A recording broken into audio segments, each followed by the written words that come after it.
तुमने जो बेलपत्र चढ़ाया तो वो प्रसाद बना कि नहीं बना? बन गया ना। अब प्रसाद बन गया तो उस बेलपत्र को उठाकर लाकर खाना और खाकर अपनी औषधि के रूप में उसको स्वीकार करना। उसके बाद इस शरीर में चाहे शुगर हो, चाहे बीपी हो, चाहे ब्लड प्रेशर किसी भी रूप में हो, चाहे किडनी, लीवर कुछ भी डैमेज हो रहा हो, डायलिसिस चल रहा हो, अब एक बार बाबा को चढ़ाकर उससे विनती कर कर तो लाओ कि हे शंभु, ये तेरे बल पर लेकर जा रहा हूं। मैंने सुना है तुझ पर जो चढ़ता है वो प्रसाद बन जाता है, और ये त्रिगुणाकार बेलपत्र को मैं लेकर जा रहा हूं, मैं खाऊं और बाबा इतनी कृपा कर देना कि ये औषधि का काम कर दे और मेरी बीमारियां समाप्त कर दे। ये शिव से कहो।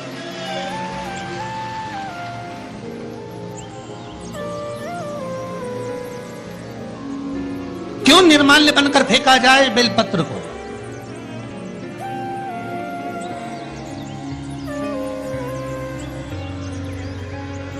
इस बेलपत्र के मूल तत्व को जिस दिन जानोगे, बैसाखी शिवरात्रि शिव महापुराण की कथा चल रही है रतलाम के पावन प्रांगण में, और लाखों लाखों लोग कथा को श्रवण कर रहे हैं। कल जितने लोग आए थे उससे 2 गुना लोग आए हैं। टेंट एक्स्ट्रा लगाया है। बता रहे थे कल 9 बीघा में टेंट लगा था, आज 18 बीघा में टेंट लगाया है, तो भी जगह नहीं है बैठने के लिए। लोग खड़े होकर कथा सुन।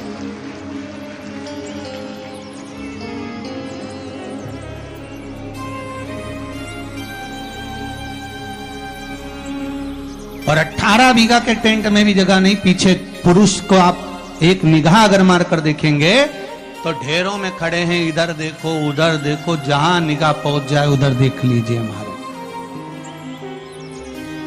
लाखों लाखों लोग इस कथा को सुन रहे हैं। एक नियम बना लो बैसाख महीने से कि शंकर भगवान पर जो बेलपत्र चढ़ी है वो औषधि का काम करती है। शिव पर चढ़ी हुई बेलपत्र मंदिर में क्यों छोड़ें? क्यों नदी में हम इसको विसर्जन करें? क्यों नदी में छोड़ें हम इसको?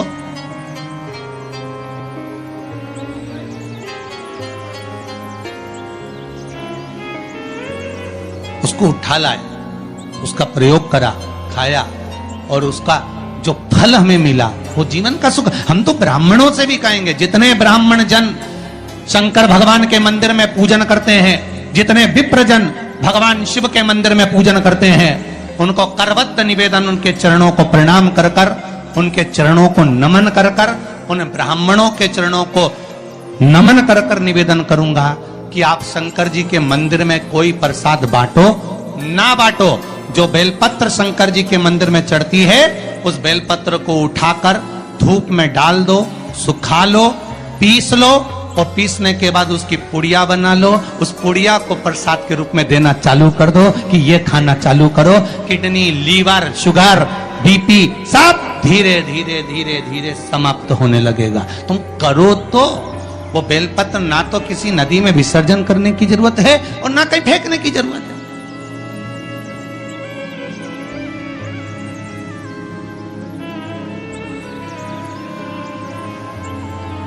प्रतिदिन भगवान को तुलसी चढ़ाते हो ना? तो रोज भगवान को तुलसी उनके भोग में चढ़ाते हो, उनके सामने चढ़ाते हो, उनके सम्मुख में ठाकुर जी की तुलसी चढ़ाते हो। उठा लाए, प्रयोग में लो, क्यों उसको विसर्जन में डालते हो?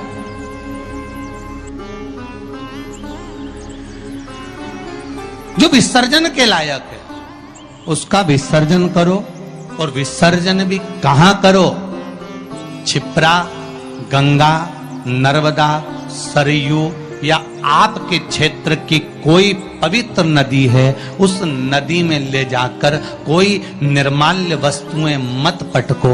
आज वैसे ही इस पृथ्वी पर जल स्तर गिरते जा रहा है, उस पवित्र जल को हमें संजोना है। जो निर्माल्य की वस्तु मिले, एकांत में किसी खेत में उसको एक खड्डे में डालकर इकट्ठा करो। जब उसकी खाद बन जाए तो जिस खेत में उसको डालोगे भगवान के प्रसाद को, वो खेत भी उज्जवल आनंद सुख प्रदान करेगा और कुछ ना कुछ अच्छा देना प्रारंभ करेगा। क्यों किसी पवित्र नदी को हम नष्ट कर रहे हैं? क्यों गंगा को हम कचरा डालकर नष्ट करें? क्यों यमुना को, सरयू को, छिपरा को हम नष्ट करें? हम उसको शुद्ध बनाने का प्रयास करें, हम उसको निर्मल बनाने का प्रयास करें। अपने गांव में, नगर में जो तालाब, जो बावड़ी, जो कुएं हैं, उनको हम निर्मल बनाने का प्रयास करें, शुद्ध बनाइए। किस किस के घर में तुलसी का पौधा है? सबके यहां है? रख लो।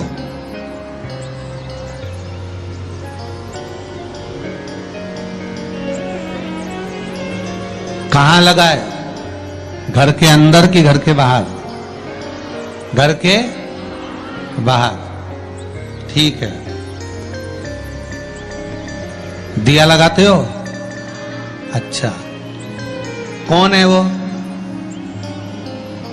जिस तुलसी मैया को दिया लगाते हो?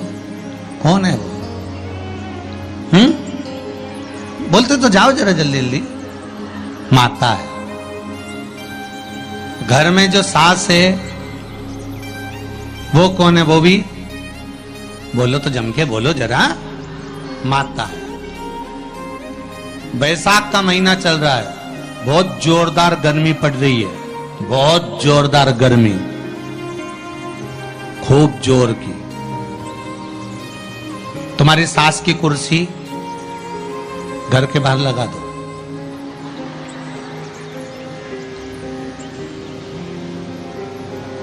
कितने घंटे बैठ सकती है वो? बोलो जरा, जम के बोलते जाओ। यहां विश्वास की कथा चल रही है, भाव और श्रद्धा की कथा चल रही है। कितने घंटे बैठेगी वो? अरे 1 घंटा भी जाने दे जी जी। 15 मिनट ऐसी चिलचिलाती है धूप में वो बैठ जाए, बहुत कठिन बात, बहुत कठिन। तुम्हारे घर के दरवाजे पर तुलसी का क्यारा है, तुम उसको दिया लगाती हो, माता कहती हो, पूछती हो, पूजती हो। तुमने तुलसा महारानी से कहा, माँ बैसाख की गर्मी पड़ रही है, तेरे को गर्मी लग रही होगी, चल थोड़ी देर में तुझे अपने कक्ष में लेकर चलती हूँ, थोड़ी छांव में रख देती हूँ, तेरे ऊपर एक छत्र लगा देती हूँ, थोड़ा सा एक ब्लाउज का टुकड़ा पड़ा हुआ है, पीस पड़ा हुआ है, उसको मैं तेरे ऊपर डाल देती हूँ, जिससे तुझे गर्मी कम लगेगी। कभी विचार किया? पिनाया है सबने? ए झूठे लियो। पाटीदार जी गाड़ी लगाओ जरा, सबका घर चला। देख के तो आए कित्तों के घर में पिनाया है? अरे देखा देखी में काम बिगड़ जाता है। एक बार कक्षा 8वीं का पेपर था, बच्चों के लिए एग्जाम में लिखने को आ गया, दिल्ली की सबसे बड़ी मीनार का नाम लिखो। आगे वाले ने लिख दिया दिल्ली में कुतुब मीनार है, पीछे वाले ने आगे वाले का देखकर लिख दिया दिल्ली में कुतिया बीमार है। जितने बैठे हैं उसमें से 50, 100, 200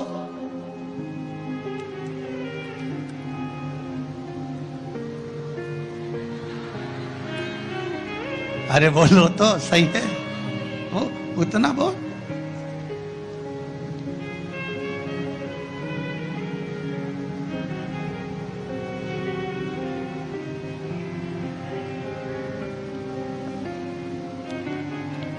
ये तो आपकी चित्तवृत्ति में आपको थोड़ा सा वो कहते हैं ना, एक पत्नी अपने पति के पांव छूती है, एक पत्नी अपने पति को प्रणाम करती है, और बाकी की जितनियों से पूछा गया क्या सब पांव छूती है? श्री शिवाय नमस्तुभ्यम। दर्शकों, 15 जून शनिवार, ज्येष्ठ महेश नवमी का उपाय पंडित प्रदीप मिश्रा जी भगवान बता रहे हैं, तो आप लोग ध्यान से सुनिए। और बहुत ही अच्छा उपाय बता रहे हैं कि बेलपत्री जब हम शिव पर चढ़ाते हैं तो उसको फेंकना नहीं चाहिए, बल्कि उसको धुलकर, उसको सुखाकर, उसका चूर्ण बनाकर आप उसको प्रसाद के रूप में ग्रहण करा करें।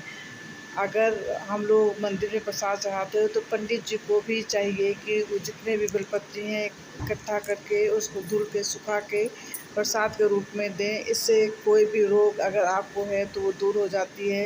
तो गुरु भगवान हम लोग को हर तरह नई नई वीडियोस और नई नई बातें सिखाते हैं, तो आप लोग भी जान लीजिए ये उपाय बहुत ही अचूक उपाय है और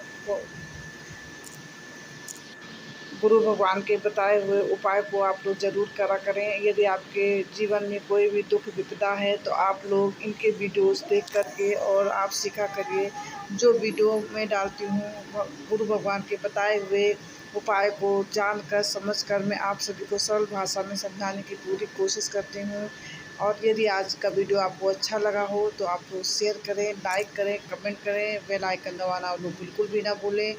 और तुलसी मैया को आप जल चढ़ाते हैं, वो बाहर रहती हैं, लेकिन अगर धूप हो या बारिश हो, जो कुछ ठंडक हो, तो उनको ओढ़ा के रखें। गुरु भगवान जी ये भी बताते हैं, जैसे अपने माता का सेवा करते हैं वैसे ही तुलसी माता का भी सेवा करना चाहिए। लेकिन हम सब तुलसी मैया को धूप में और ठंड में ही रखते हैं, तो ऐसा नहीं करना चाहिए।